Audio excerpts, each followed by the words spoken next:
sleep. God can put thoughts in their minds while they are asleep and cause them to do things that they hadn't even been thinking about doing.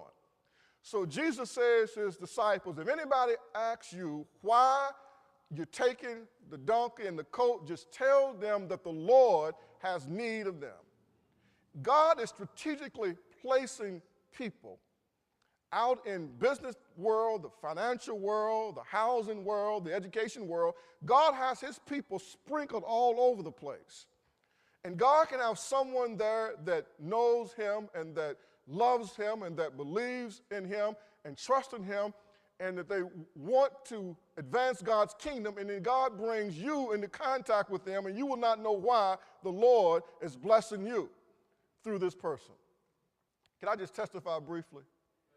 You know, they've been trying to get us off the radio for some time. I don't know why. We ain't did nothing to nobody. But the thought of having an independent voice, see, an independent voice, basically that's the people's voice. So people call in, and I tell them, as long as you don't curse and use profanity and don't talk about nobody's mama, you can talk about what you want to talk about. We can't curse, use profanity. We can't be talking about people's mamas on the radio.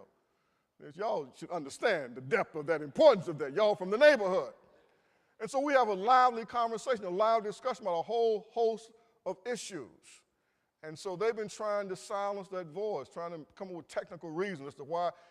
I'm the only radio program. I have to pay them every week before they will let me on the radio.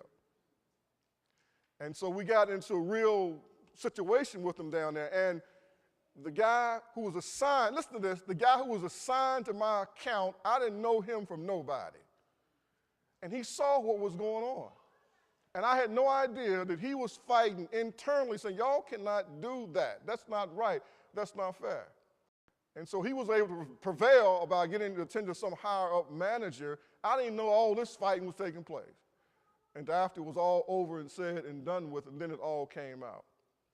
So I go to the radio station this morning, you know, and we got to pay for that time, $400 a week that we have to raise every week to pay for that time. And I go in the radio station, and he says, well, somebody want to see you upstairs. Now, all of a sudden, my blood pressure went from 115 over 75 to 235 over 195.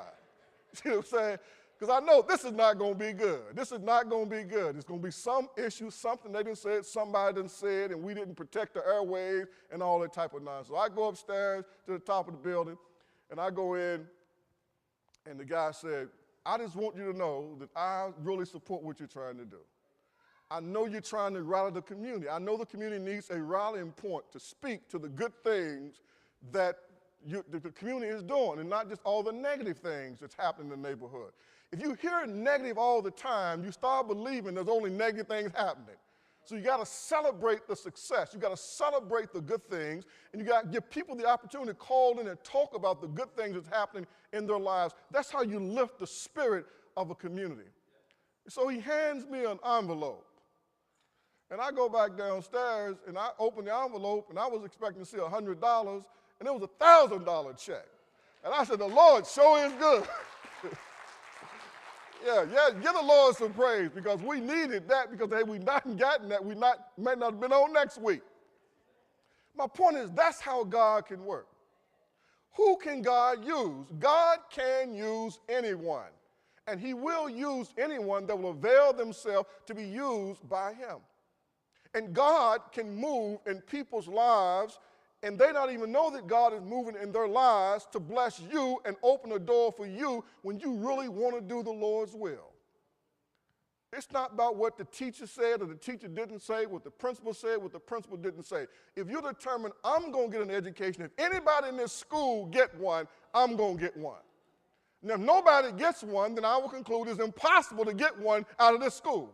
But if one person in a school, don't care how bad they say the school is, but if one person gets an education, it means it's possible to get an education from that one school. If it's going to be one person, it ought to be you.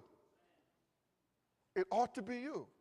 And you ought to believe that God, some kind of way, is going to make a way for me to have access to what I need to do what it is I believe that he's called me to do. And God will do that. So God moves in the hearts of these people to relinquish their donkey and the coat. Now, that was prized property, y'all.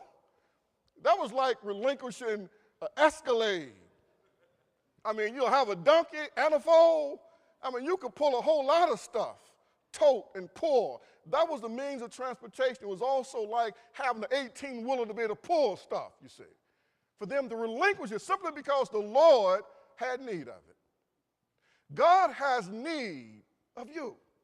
He has need of your intelligence that he's gave you with at birth and allowed you to develop through experience and through exposure and through education.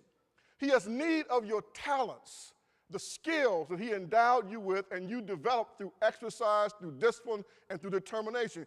God can use everything that he gave you, and then God can use everything that you have developed to advance his kingdom, but also to be a blessing to you and give you this sense of I'm being used of God. The Lord has need of you. The Lord has need of all of us to advance his work in this kingdom, and in particular, to advance the work that the Lord is advancing from this church. Now, I say this seriously. You young people, you ought to get in the Black History Bowl. Why? Because the Lord and I and Sister Christy, we have need of you. So we add ourselves to the Lord in this whole situation because we want to represent and show that young people from the church who love the Lord will give themselves to academics, who are not afraid of a challenge, who are not afraid to engage in a healthy contest, a healthy competition, where everybody's skills are sharpened and everybody's a winner simply because of the experience. Are y'all listening? I was telling a good friend of mine the other day is that I didn't realize until my children were halfway through their educational experience that they were not getting nearly the education that I received from a 4-room wooden school at the end of the paved road in a holler called Kessler's Holler. I only had 3 teachers my entire grammar school education. Gladys Wheeler, her sister Marion Anderson, and their best friend Elise Watkins. 3, whole time I was in school. Had one teacher the 4th, 5th, and 6th grade. Elise Watkins, arguably the best educator I've ever been exposed to, and maybe one of the most brilliant minds I've ever seen in my life. And it's only now do I understand and I kind of appreciate her brilliance. And I was recapping to my friend how that she had the 4th, 5th, and 6th grade in the same room at the same time, and she was instructing all of us at the same time. And everybody was working on their skill level. So if you're in the 4th grade and you can do 6th grade math, you're doing 6th grade math.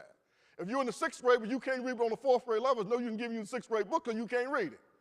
It was amazing what she was able to do in that one room by herself. And the last year, she was also the principal. So she was the 4th, 5th, and 6th grade teacher and the principal, but she totally gave herself to us. She totally poured herself into educating us to be able to compete when we went to the quote-unquote white school when we got to the 7th grade. She wanted us to be able to represent, and she wanted to demonstrate that our situation did not cause us to be inferior. The fact that we had to hand-me-down books, the fact that we didn't have a swing set, the fact that we only had a merry-go-round, that was not an obstacle, it was not a hindrance or a barrier because we had her. And we had access to everything she had access to, and she gave herself to us. It was only later that I understood that she felt that it was her calling, that she was called. She was also the Sunday school teacher for the juniors. She felt this calling to give herself to the children of that community until she died about 10 years ago. She was 90 years old, and she was still volunteering or substituting to teach up into those last few years of her life. Feel like I've got to discharge everything that I have left in these young folk.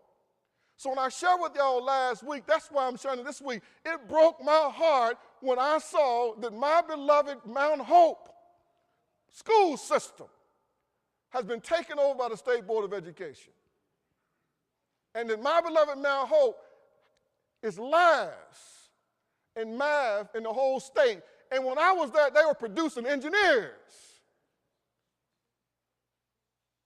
But there are no Marion Anderson, there are no Gladys Wheelers, there's no Elise Watkins, there's no Tommy Ash Juniors in that neighborhood now. The teachers come and say, you want to get it, you get it, you don't want to get it, you ain't got to get it. It's not that the teachers are mean or anything like that, but they ain't not going to do but so much for you to get it. And that's just the way it is. We have some wonderful teachers in the public school. I'm a public school advocate.